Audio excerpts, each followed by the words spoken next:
Bonjour, bonsoir à tous, c'est Komorebi. On se retrouve pour un nouvel épisode de la lumière pop de la semaine. L'épisode sur la semaine numéro 6 qui s'étale donc du 2 au 8 février. On commence à enregistrer bientôt, bravo pour le rythme. On est le 2 février, premier jour des soldes, je veux dire non. Premier jour de l'épisode, 18h36, c'est l'heure d'enregistrer sur ce qu'on a lu ce midi. Parce que j'ai le temps ce soir, j'avais des tâches à faire, elles sont terminées, on peut enregistrer. Et normalement, si on fait ça petit à petit toute la semaine, on sera tranquillou bilou. Là, l'épisode de la semaine précédente, on l'a terminé dimanche soir. Quelle régalade, tu vois. Une semaine avant sa parution, on est bien. La semaine dernière, justement, j'ai été plus tranquille, j'avais plus d'épisodes à rattraper. Juste, j'avais toute la semaine pour faire l'épisode de la semaine 5 que j'ai fait en prenant mon temps petit à petit, c'était très cool à faire. On a eu 2 séances de grimpe. Je suis content de moi. Sur le dernier mur en date, j'ai passé le bloc le plus dur, en trouvant moi-même comment me débloquer. Mais le bloc du niveau d'en dessous, j'y arrive pas parce que c'est des prises en plastique, et que moi mes mains elles glissent de fou sur le plastique, c'est terrifiant. Mais j'ai bien avancé depuis et je suis plus régulier, donc ça déjà je suis content. Les 4 murs qui ont été modifiés avant, ils avaient été sacrément durs. Et depuis, j'ai passé 2 blocs dedans, je crois, je suis content. Plus petite compète très légère samedi. Les 4 salles privées de mon département organisent chacune une étape dans leur salle et avec un classement global. J'ai boycott la première, fait la deuxième il y a 2 week-ends, et fait celle-là ce week-end. Littéralement, le premier jour d'ouverture de la salle, donc mur tout neuf qui est trop bien, il tient super bien, mais il griffe un petit peu, dira-t-on. Nouvelle prise très cool, l'ouverture était plutôt bonne, il n'y avait pas grand-chose d'extrêmement difficile, parce qu'au final, il m'a manqué surtout les 4 des 5 blocs les plus durs. J'ai réussi à en passer un en compète, et ça, je suis content. C'est des blocs que je peux faire en séance normale, en les bossant pas mal. Les passer en compète en 3 essais, c'est trop cool. Là, je suis content de moi. Voilà. Mais l'organisation, c'était catastrophique. On avait 30 blocs à faire, mais il y en avait 60 qui étaient notés de la même façon, donc impossible de savoir lesquels parmi tout ça faut faire ou pas. Ils étaient tous disponibles dans l'application, mais rangés par difficulté et non pas par nombre, alors que dans la salle, ils étaient rangés par nombre. On pouvait prendre une feuille pour les avoir dans l'ordre et s'en sortir, mais c'était pas les mêmes sur la feuille et dans l'application. L'organisation était pas terrible, mais la compétition elle-même était sympathique et je suis content de ma grimpe. Puis ça a bien occupé mon samedi. Sinon, le reste de la semaine, tranquillement, hein. Un peu de Metroid Prime 4, on a bien avancé, mais j'ai un rythme très lent de jeu, je joue très peu en ce moment. Et j'essaie de mettre à jour sur YouTube, mais j'ai un retard de zinzin depuis un petit moment maintenant. Voilà, globalement, les highlights de ma semaine, je crois. Bref, on est parti pour parler des œuvres que j'ai découvertes cette semaine. N'hésitez pas à me dire en commentaire comment vous allez, ce que vous avez découvert récemment, et ce que vous avez pensé des œuvres dont je parle dans cet épisode. J'espère que ça vous plaira. Si c'est le cas, vous savez ce qu'il vous reste à faire. Abonnement, pouce bleu, tout ça, vous connaissez. Bon visionnage. Tout d'abord, j'ai lu le volume 16 de Dan Dadan. Tu m'étonnes que je sois tombé love du manga, lisant ces chapitres en tant que premier. Je sais pas si c'est bien clair ce que je viens de dire.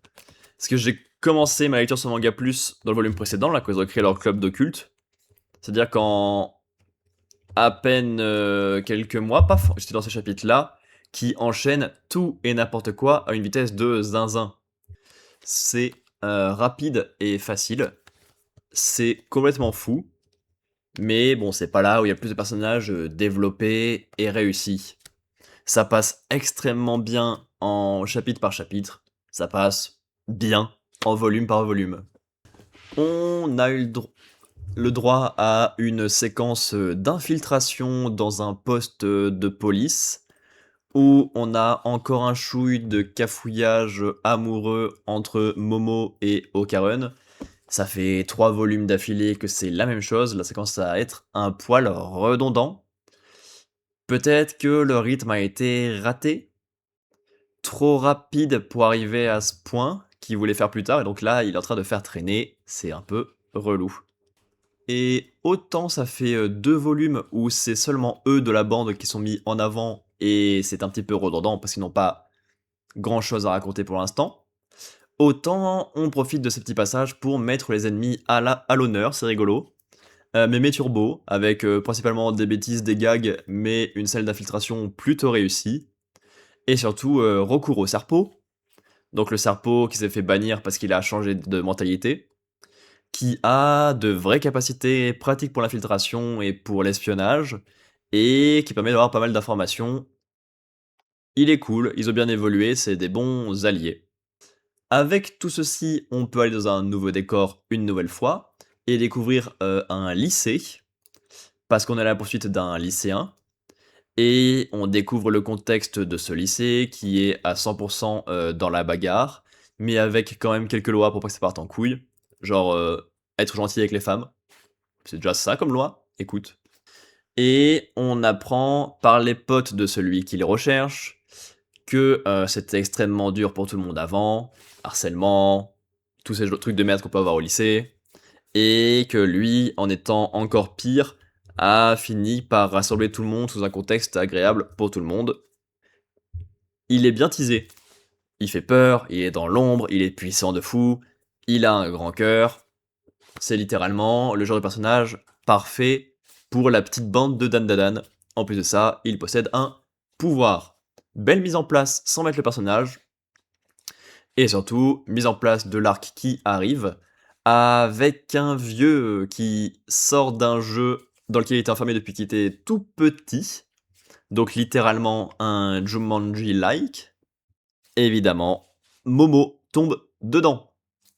Le jeu, c'est tout et n'importe quoi. On a littéralement une cour de château avec une énorme pente à grimper mais elle glisse, avec un chevalier géant qui arrive en fracassant les murs, un parcours d'obstacles un peu à jeu de société dans une vallée pleine de bonbons, avec des grenouilles qui veulent te casser la gueule, avec un cuisinier géant qui te fait une énigme où tu dois toucher les bons aliments si on te fait transformer en origami. C'est littéralement tout et n'importe quoi, avec des règles claires et faciles à suivre, à contourner, à appréhender. C'est trop cool et rythmé. Et surtout, on découvre notre petit Unji Zuma, qui est, comme on nous l'a vendu, très classe, extrêmement puissant avec ses attaques de parapluie, donc c'est très stylé et original, qui a un sacré cœur gigantesque. Pendant ce qu'on nous a pas dit, c'est qu'il est un peu con, donc un peu drôle. Voilà, bon volume. Mise en avant des ennemis, sur place de Momo et Okarun, bonne mise en place de prochains personnages et du mystère de l'arc, et ensuite un arc qui paraît très fun, et apparition de Nezuma qui a une superbe introduction. Très bon volume, mais ça l'était encore extrêmement plus en chapitre par chapitre, car on ne s'ennuie jamais avec Dan Dadan. Donc, un A. Ensuite, j'ai lu le volume 17 de Dan Dadan. On a donc un volume entier pour terminer le jeu dans lequel sont tombés Momo et Unjizuma. Je n'avais pas le souvenir que c'était aussi long, alors que ce n'avait pas si longtemps qu'on a pu lire ces chapitres sur Manga Plus. Mais si ça prend le volume entier, c'est que ça prend environ 10 chapitres, soit 2 mois et demi de parution en hebdomadaire. Et bah je les ai étrangement oubliés ces 2 mois et demi. Pour moi, c'était beaucoup plus rapide que ça cette partie-là. Ou alors c'est que bah, juste ces chapitres où c'est un peu plus vide et un peu plus présentation du jeu pur et dur, bah ça m'est passé au-dessus et j'ai oublié et paf, gros raccourci dans ma tête. Parce qu'au final, ils ont 4 grosses épreuves à terminer pour réussir le jeu. Ils en ont fait une à la fin du volume précédent, ils en font 3 dans celle-ci. Ils arrivent à outrepasser le cuisinier, grâce à un petit travail d'équipe et une petite passe avec la boule de Okarun. Il passe une médusa géante, mais là il n'y a pas grand chose à raconter et c'est très rapide et très vide. Et il passe un gigantesque siège médiéval avec un petit peu des notions de jeu de vidéo de stratégie, à gérer tes différentes troupes. On en reparlera après. Mais ouais, ça s'enchaîne de fou, avec pas mal de trucs pas très intéressants de ce côté-là. Et en même temps, bah il y a plein d'idées dans tous les sens. Les bonbons qu'il y a autour du cuisinier, enfin toute la nourriture d'ailleurs, permettent de se transformer avec des caractéristiques liées. Tu lèches une sucette, c'est hyper sucré, tu deviens gluant. Tu manges des donuts, t'as le pouvoir de Monkey D. Luffy. Doflamingo même d'ailleurs plutôt. Bellamy, pardon, pour rebondir partout avec tes jambes. Voilà, je me mets à confondre les pirates. J'ai écrit... Alors, je sais que le mot c'était PNG que je voulais écrire, PNJ, pardon. Et j'ai écrit RPH. Comment j'en suis arrivé là? Ah, parce que je pensais PNJ, j'ai écrit RPG, mais j'ai raté la dernière lettre. Ok, c'est bon. Moi, j'ai refait le chemin mental.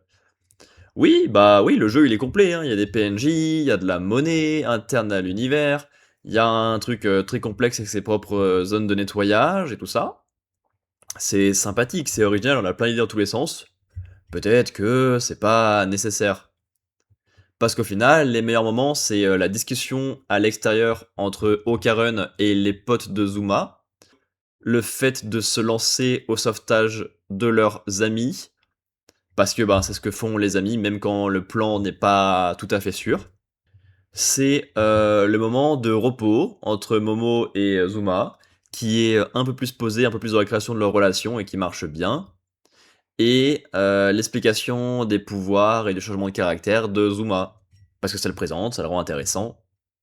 Mais bon, c'est un peu tout ce qu'on a de bien. Parce qu'après, en allant dans le siège médiéval, c'est incompréhensible. C'est surchargé, il y a plein d'idées dans tous les sens, ça se bat vraiment beaucoup, et c'est pas très lisible. Après, c'est fluide, hein, il y a tous les copains qui viennent, qui arrêtent un peu l'armée et qui permettent de finir le jeu. Ça se lit super bien, hein, le tome, j'ai vu aucune longueur, et ça s'est très bien lu. Mais c'est globalement très vide. Hormis les deux discussions que j'ai citées et que j'ai bien aimées, le reste, c'est dans un jeu vidéo original et cool à voir, mais niveau souvenir, ça sera 0, parce que c'est un poil long pour ce qu'on a niveau personnage. Je veux bien hein, que tu tentes des arcs avec plein d'idées dedans, et que pour ça tu dégages plein de personnages de la bande. Au final, on a Momo de la bande, uniquement. Mais quand tu fais ça, il faut que les nouveaux personnages et leur relation avec Momo soient hyper poussés et soient le point central. Pas juste un petit bout de discussion. Oups, excusez-moi pour ce vibreur très fort. Voilà, donc un volume un peu moyen, d'où le B. Directement ensuite, puisque j'ai enchaîné les deux pendant ma pause de midi d'aujourd'hui, vu que je n'ai pu en lire aucun dans ma journée d'hier, tout de suite c'était un petit peu mieux. C'est toujours le même arc, puisque là on a toute la partie finale de l'arc, et encore on n'est pas proche de la fin, donc ça va prendre quasiment 4 volumes pour cet arc-là. C'est peut-être un poil long pour du Dan. Les 4 premiers volumes, on avait 3 ou 4 arcs et plein de personnages mis en place et déjà avec des bonnes relations. Là, 4 volumes, ça montre qu'il peut avoir plein d'idées et tout mettre dans son manga, mais niveau personnage, on est un petit peu loin du compte. Mais c'est apparemment également important pour le lore. Ce jeu n'était pas vraiment un jeu, mais un piège pour motiver les gens à détruire cette malle et à libérer un véritable monstre hyper fort qui était emprisonné dedans. J'aime beaucoup ses premières actions dans le combat, qui est d'utiliser la haine des gens envers le monde extérieur, envers les brimades qu'ils ont reçues, les contrôler en les rendant encore plus puissants. Il ne pouvait pas mieux rêver, puisque c'est littéralement le thème principal du groupe de Zuma, de rassembler les laissés pour compte qui ont des problèmes avec la société, dont Zuma en tête. Ça me perturbe grandement. Ma nièce est dans une gigantesque phase patte patrouille. Dès que je dis Zuma, j'ai l'image de ce gros chien en tête et pas le personnage de Dan Dadan, ça me perturbe grandement. Qu'il n'est pas au centre de l'arc.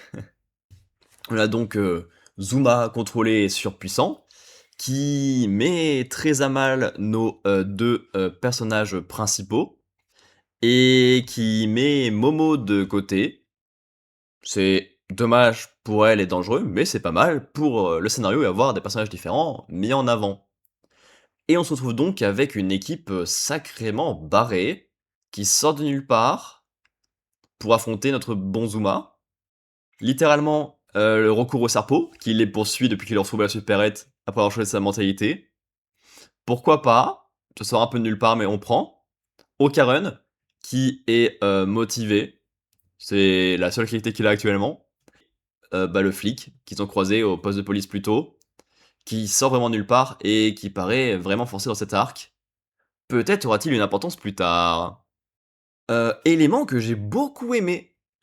Okarun est dans un combat sans ses pouvoirs.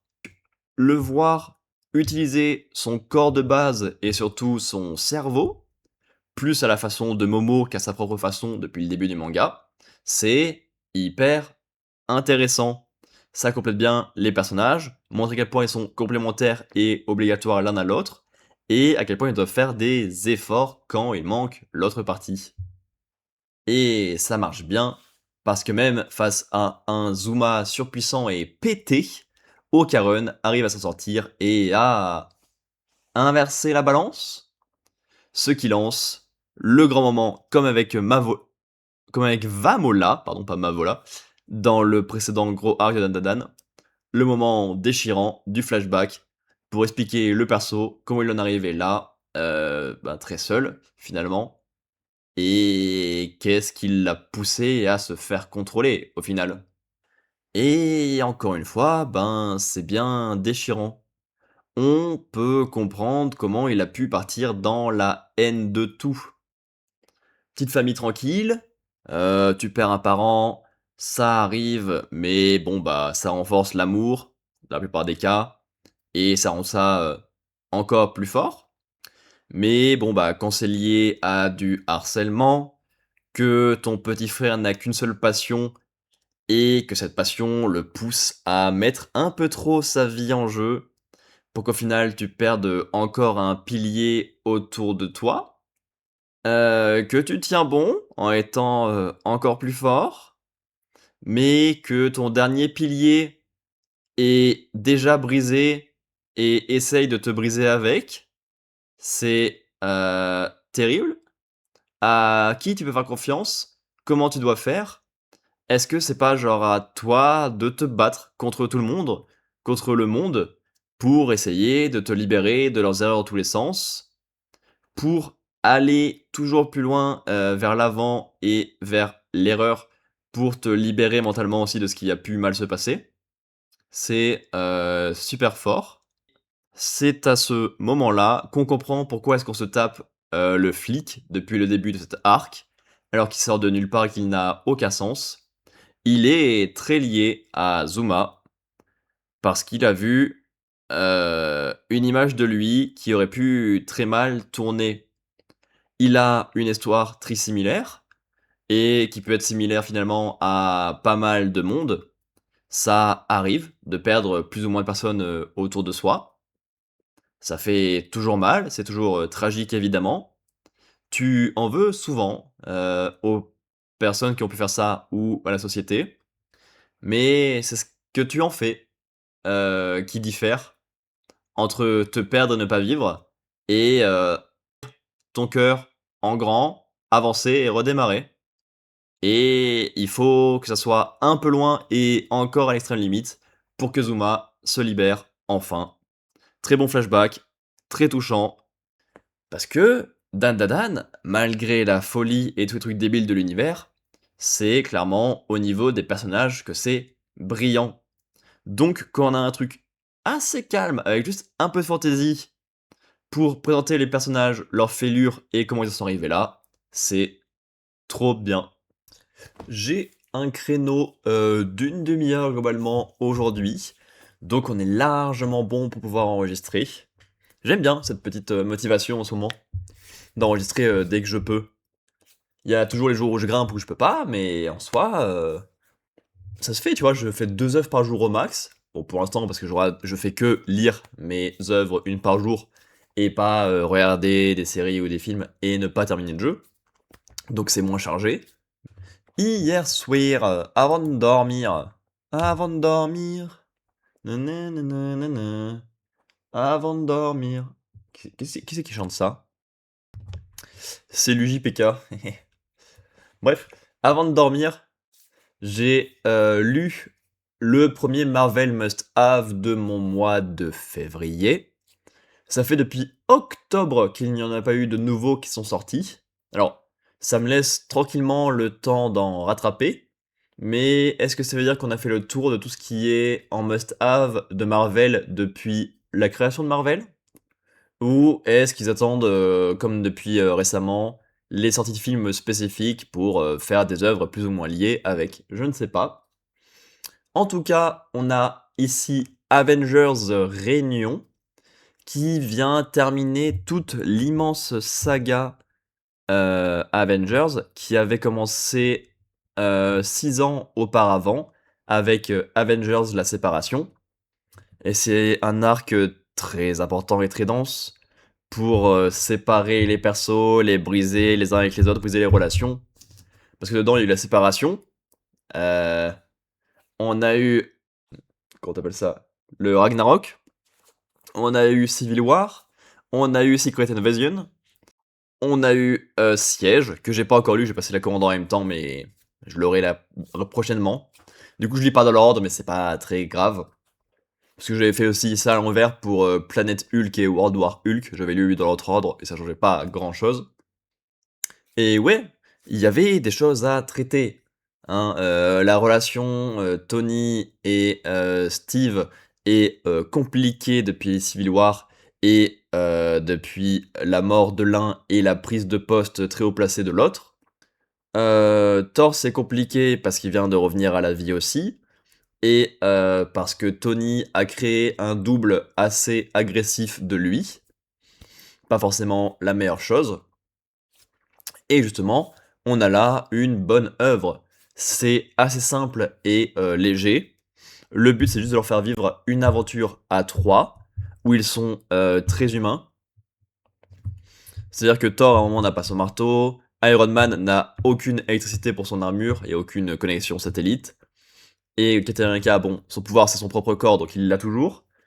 Mais ils sont tous limités à pas grand-chose, avec juste les armes qu'ils trouvent sur place, pour qu'on ait 3 humains qui doivent coopérer ensemble et apprécier les qualités des uns des autres pour les refaire faire un pas vers leur amitié et la compréhension mutuelle. C'est qu'un premier pas, hein, tu veux pas t'occuper d'autant de cicatrices d'un coup comme ça, mais c'était hyper humain et très intéressant. Pas plus poussé que ça, c'est juste basé sur le fait que dans une aventure ensemble, sans pouvoir, leur caractère, leur bienveillance est mis en avant, et tout le monde fait waouh, trop cool les autres en fait. Parce que ben il y a du combat à faire, vu que c'est un univers médiéval fantasy plutôt classique. Il y a beaucoup de questions à comprendre et à se poser, vu qu'ils sont loin, peut-être dans l'espace, peut-être dans le temps, sans qu'ils aient vraiment d'indices. Les seuls indices, c'est que c'est lié à Thor, mais les réponses mettent un peu de temps à... C'est plutôt cool. En gros point négatif, ça va être encore lié à Captain America, comme dans Captain America blanc, si je ne m'abuse. Il a encore une histoire d'amour et de sexe qui sort de nulle part. Il est dans un univers catastrophique. Il y a une femme qui l'aide un peu au pif. Bam, ça baise. Parce qu'évidemment, le fait d'avoir des bons cœurs ou quoi, non, non, ça n'existe pas. Il faut avoir des bons organes génitaux. Et c'est ça qui fait sauver les gens, voyons. J'aime pas trop le message ni l'idée. C'est le seul point que j'ai pas trop aimé, avec le fait que ce soit finalement même trop lisse et trop simple comme aventure, pour voir que c'est une saga qui a duré depuis 6 ans, qui a autant brisé les personnages, que la première vraie étape vers le retour ce soit ça, c'est assez limité. Mais voilà, les personnages sont en bonne voie. On a Hela, que je connais grâce au film Thor Ragnarok, qui est présente et qui a un bon plan pour prendre le contrôle des 9 royaumes et leur redonner un peu leur gloire passée, et effacer toutes les erreurs qu'il y a eu. Mais justement, c'est pas le but de ces 3 personnages, pas effacer les erreurs, c'est faire avec et avancer. Ça a du sens, ça a du lien, ça marche bien. Et on utilise quelques anciens méchants comme alliés.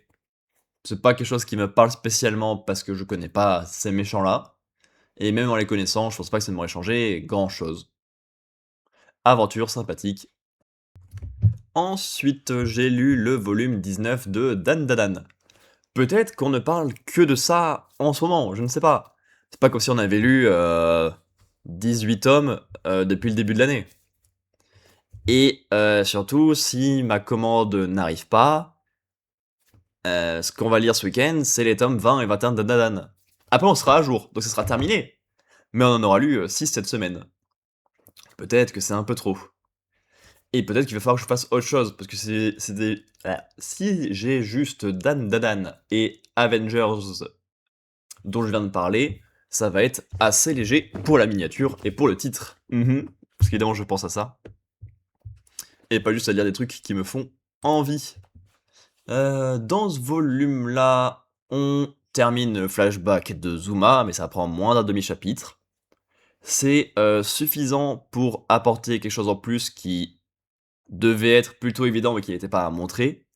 Il culpabilise énormément de ce qui arrivait à sa famille. Il se dit que si c'était son petit frère qui était en vie, vu que lui était bien plus heureux et bien plus joyeux pour tout le monde, ça aurait été mieux. C'est pas forcément une bonne façon de voir les choses et ça rend le personnage encore plus tragique. Derrière, ça sprint dans tous les sens. Notre adversaire s'enfuit de la malle. Rin devient une porte de sortie en dévoilant son pouvoir, qui est d'utiliser sa nudité pour faire léviter les gens. Alors, c'est étrange comme corrélation, et ça ne manquait pas, la nudité dans Dan Dadan, mais genre pas du tout. Ça va être situationnel apparemment, mais tout le monde en parle comme s'il était exceptionnel dans son pouvoir. À voir comment ça sera utilisé. On a le droit à une déclaration d'amour en bonne et due forme. Ça fait plaisir de voir une grosse avancée d'un coup, après quelques volumes qui piétinent. Et il était temps, vu qu'il y a eu seulement 4 personnages dans ces 2 arcs, et qui faisaient partie des 2 principaux. On retrouve quelque chose de similaire à Chainsaw Man, avec la disparition de certains bouts de visage, grâce au pouvoir de l'adversaire, faire disparaître la bouche de tout le monde, les yeux, les oreilles. Ça rend mieux que dans Chainsaw Man, parce que ben c'est pour bloquer les pouvoirs des gens et pour les limiter, et pas juste pour faire « Eh regardez, j'ai une idée de dingue Les éléphants, ils ont plus d'oreilles !» Autre truc très cool, on découvre le conte de Saint-Germain, que j'ai abrégé CH... Waouh, je suis tellement sec. Que j'ai abrégé CSG dans la mini-critique, comme la taxe là. Voilà. Ouah, les 4 années de compta là, on les sent bien là. Il est ultra fort, mais il est toujours aussi bizarre que dans sa présentation. Tout ce qui s'est passé dans cet arc depuis le début vient de ses idées à lui, mais il continue de se cacher et de faire le mystérieux devant tout le monde. Récupère les pouvoirs qui l'intéressent, lâche le nom du manga, et les gens oublient qui il est. Il est très mystérieux et va être un sacré adversaire à affronter. Là, le teasing pour la suite et pour la deuxième partie est plutôt gargantuesque. Après, il est pas si puissant, il a pas pu battre le démon tout seul, il a fallu l'aide d'Okarun, de Rokuro Serpo et d'Ozuma pour l'achever. Mais il avait tout le plan en tête, il avait juste besoin d'une force de frappe un peu plus grande d'un coup. Et un peu de nulle part d'un coup, juste en étant libéré de ce démon. Zuma est en paix et est sauvé. C'est un peu facile. J'espère qu'il aura le droit à une conclusion un peu meilleure prochainement. Et ensuite, on nous lance quelques sujets pour démarrer la deuxième partie du manga, avec Ayase qui est minuscule, et surtout un moment très déchirant et très dur, après tout ce temps passé ensemble, Mémé Turbo qui se barre du groupe avec ses pouvoirs. Donc c'est dur parce que c'est devenu leur ami petit à petit, même si elle le cache depuis le début. Mais surtout, ça va être dur parce que Okarun a soulevé au volume précédent que sans les pouvoirs avec juste son corps, il a un sacré niveau de retard. Donc on a plein de sujets qui font envie pour lancer la partie 2. Okarun sans pouvoir, la perte d'un ami, Ayase qui minuscule, le comte de Saint-Germain qui est terrifiant et qui a des plans secrets et qui est mystérieux dans tous les sens, l'installation de Zuma et de Rin au reste du groupe, vu qu'ils sont tous les deux apparus dans une partie qui ne faisait intervenir personne d'autre de l'équipe. On a plein de sujets, ça fait toujours envie, le volume est essentiel, mais pas exceptionnel.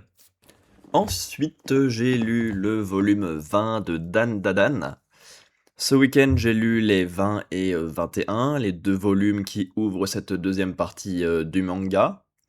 Et on a sacrément perdu en efficacité. Ah, la lecture par chapitre, ça passe toujours très bien, parce qu'il y a plein d'idées, il y a plein d'actions, c'est mouvementé, c'est intéressant. Mais au niveau des fonds et des personnages, on est quand même à un moindre niveau que ce qu'on a pu avoir avant. J'ai envie de te dire qu'on se rapproche un peu de mon appréciation de Sakamoto Days. Trop cool en semaine par semaine, avec plein d'idées à chaque fois, mais en volume relié, ben ça passe moins, parce que bah ça enchaîne juste plein d'idées dans tous les sens sans avoir rien de vraiment poussé. Parce que ouais, hein, ce volume-là, il traite de plein de choses, hein. On nous parle rapidement du fait que Mémé Turbo manque à tout le monde. Pas ses pouvoirs, mais le personnage en lui-même. C'est mignon, c'est cool à prendre. Ça montre que Okarun est devenu fort même sans pouvoir. Ça nous disait à la fin du combat précédent qu'il était bien trop faible sans pouvoir et donc ça allait devoir demander un entraînement ou un petit temps spécifique d'adaptation. Là, ça nous montre qu'il est fort avec un pouvoir. C'est un léger retour en arrière sur ce qui a déjà été écrit, mais en même temps, ça a du sens. La fois précédente sans pouvoir, c'était face à que des mecs avec des pouvoirs hyper forts en train de s'affronter. Là, c'est juste contre des humains normaux. La différence est donc ok dans son entraînement, et ça reste intéressant à prendre. On a le comte de Saint-Germain qui a un chapitre plutôt terrifiant avec Okarun. Il essaye de l'affronter dans un duel de connaissances pour que notre petit jeune avoue sa défaite. Ça sort nulle part et du coup ça fait qu'il est extrêmement dangereux. Personne le suspecte. Et s'il te bat dans peu importe quoi et que tu acceptes d'avoir perdu, il peut te choper ton pouvoir. C'est très cool comme menace. Ça change d'avoir une menace aussi présente, mais aussi pernicieuse quand même, hein. D'autant plus qu'il utilise absolument tout le monde et n'importe qui, puisqu'on a un nouveau personnage. Dans son premier chapitre, il est absolument terrifiant. On a Minuscule Momo qui poursuit des lutins juste pour essayer de choper des indices sur sa nouvelle condition. Et le chapitre où la meuf avec son couteau arrive et son dessin particulier, ça marche trop bien. Ça, c'est très basé sur The Grudge, je pense, vu la coiffure.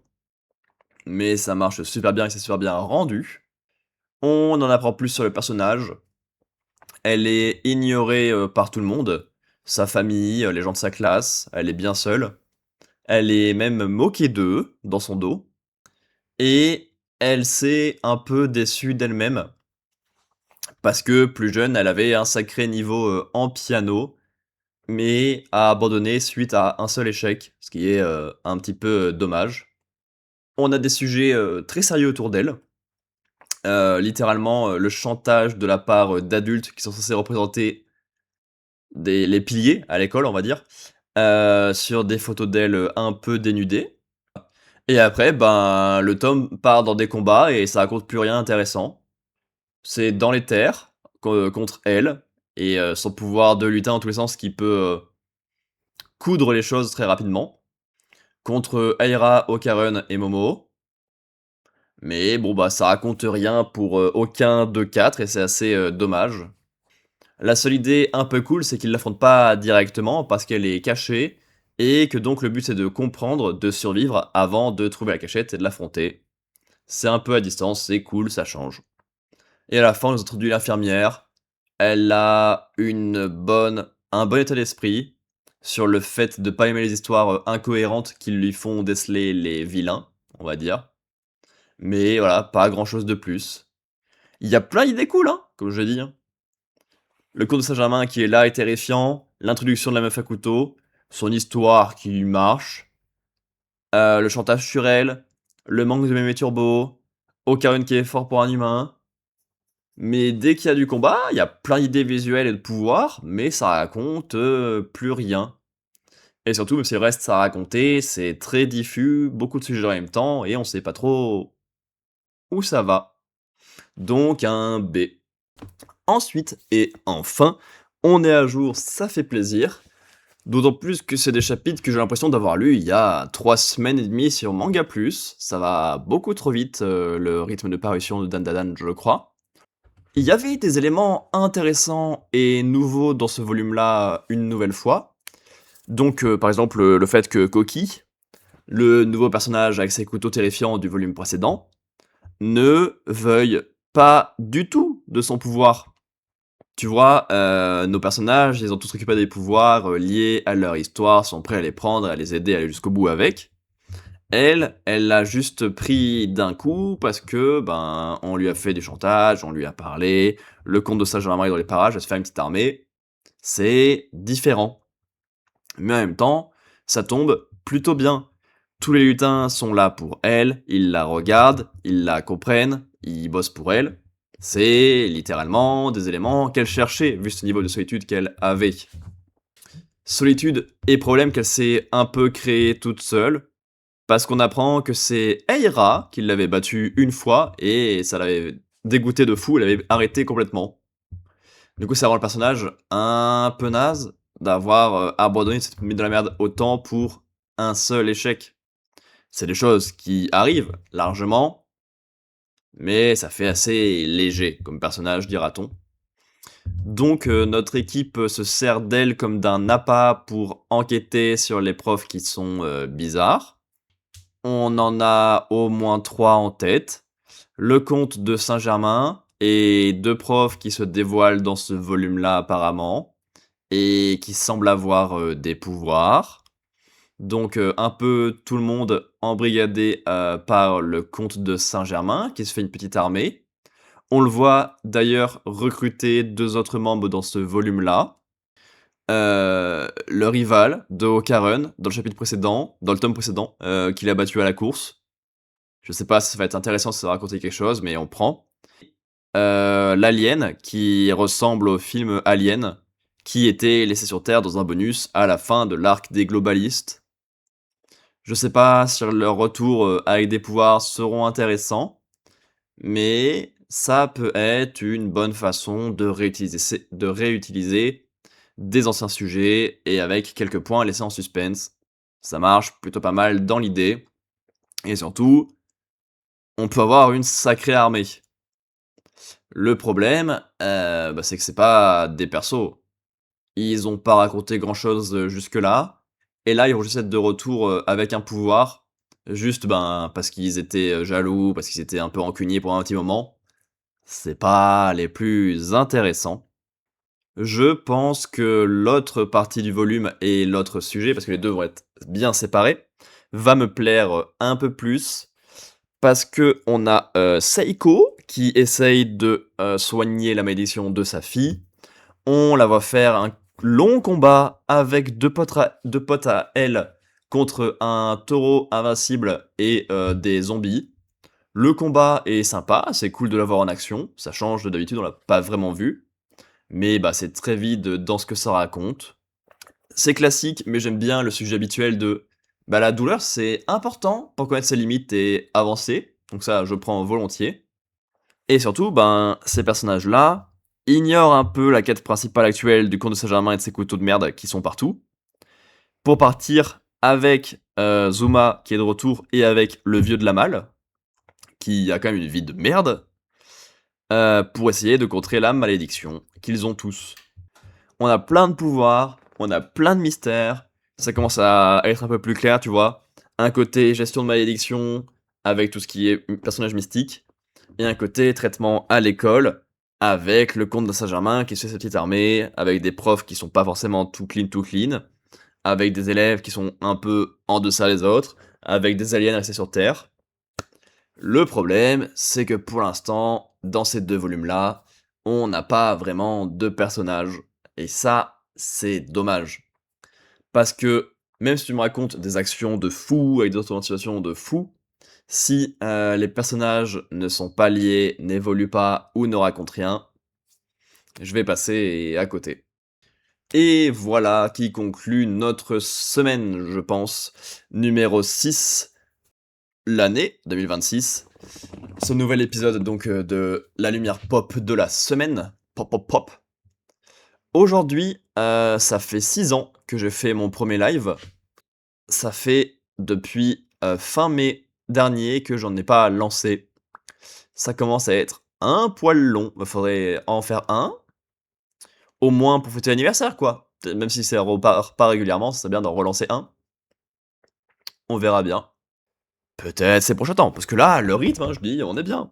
Je suis plus fatigué, j'enregistre mes épisodes en temps et en heure, ça fait 2 fois que je termine pendant le dimanche, carrément, parce que je sais que je vais pas découvrir d'autres trucs dans le reste de la journée.